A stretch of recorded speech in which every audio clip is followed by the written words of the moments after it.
It's fascinating watching the various conversations and generally the impact, and I suppose fallout's probably the best word when you look at the Gupta scandal. It's already, of course, got several words and several titles attached to it. For me, what's really beginning to get interesting is, in a way, President Jacob Zuma, I think, is beginning to feel the consequences of actions that actually happened a few years ago. There's a wonderful story we spoke about on the program about how several high-level security officials, we're talking about people in charge of the security service, James Bond's boss, actually resigned because they wanted an investigation into the Gupta family, the implications for national security.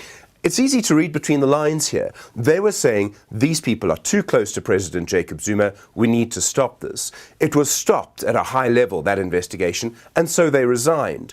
And I think what we're really beginning to see is that the president is reaping the whirlwind from some of those decisions. Why did he meet the Gupta family so soon after losing his position as deputy president back in 2005? Why them? Why not anybody else? What did they have that nobody else could offer?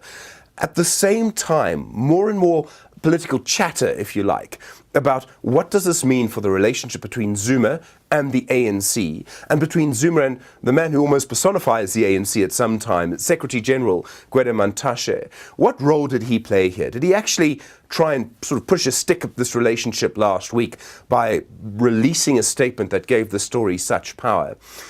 Trying to predict what's going to happen with the Gupta story, though, is going to be tough. We've got the investigation underway, and that might contain the story, as I think government wants it to do. It will sort of contain the story within the investigation for a while. There'll be leaks, but all from the investigation, which is a process started by government. So it will be hard to get a unique angle on it. But, as always with the Guptas, almost anything can happen, as we saw at Sun City over the weekend. The trick now is going to be to have some sort of ear in the National Executive Committee of the ANC when it next meets. What's going to be said about the Gupta wedding, if anything? What's going to be said about Gupta's role?